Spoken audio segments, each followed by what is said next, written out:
باللہ من الشیطان الرجیم بسم اللہ الرحمن الرحیم الحمدللہ رب العالمین والصلاة والسلام علی سید الانبیاء والمرسلین ابو القاسم محمد خاتم النبیین وآلہ طیبین الطاہرین المعصومین اللہم صلی علی محمد وآلہ محمد. اما بعد فقد قال اللہ فی کتاب المبین وهو اصدق الصادقین ان الدین عند اللہ اسلام. بسم اللہ الرحمن الرحیم. فلما احس عیسیٰ منہم الکفر قال من انصاری الی اللہ قال الحواریون نحن انصار اللہ آمنا باللہ واشہد بأننا مسلمون. تمام حمد کی لائق وہ اللہ ہے جو سورہ آل عمران میں آیت نمبر 52 میں فرما رہا ہے.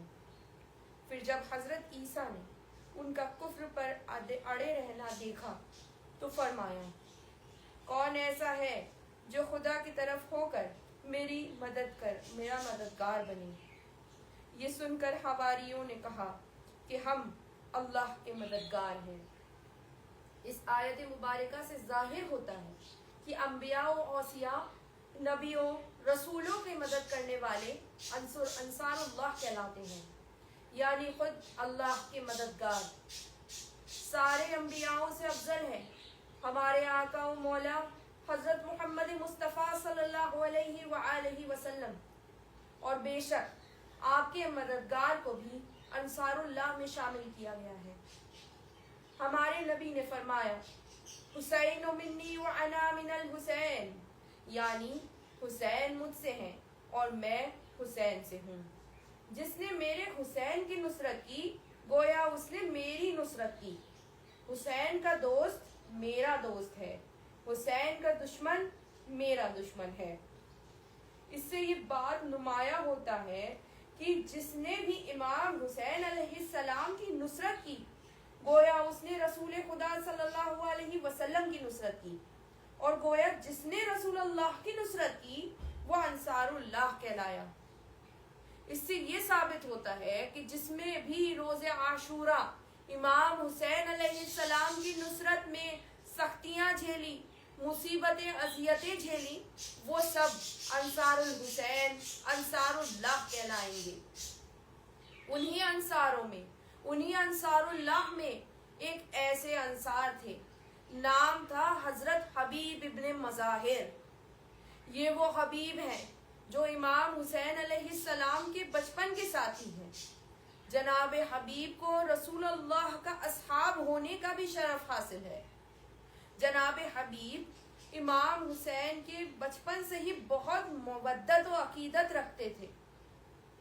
مدینے میں ایک مرتبہ حضرت مظاہر جو جناب حبیب کے والد تھے رسول خدا کی خدمت میں تشریف لائے اور فرمایا یا رسول اللہ، میں آپ کو اپنا مہمان کرنا چاہتا ہوں. میری التماس ہے کہ آپ میرے گھر تشریف لائیں. یا رسول اللہ، میرا بیٹا حبیب بھی آپ کے نواسے مولا امام حسین کو اپنا مہمان کرنا چاہتا ہے. رسول خدا نے ان کی دعوت کو قبول کیا اور امام حسین علیہ السلام کے ساتھ حضرت مظاہر کے گھر جانب چلے. ادھر حبیب جوش مودت میں، جوش محبت میں زیارت امام حسین کی آرزو سے گھر کی چھت پر جا پہنچے اور امام کی زیارت کرنے کی اتنی خوشی سے استقبال کرنے کے لیے آگے بڑھے کہ بے ساختہ چھت سے نیچے گر گئے. حبیب نے محبوب پر جان دے دی مگر باپ کی جبین پر ایک شکن تک نہیں آئی.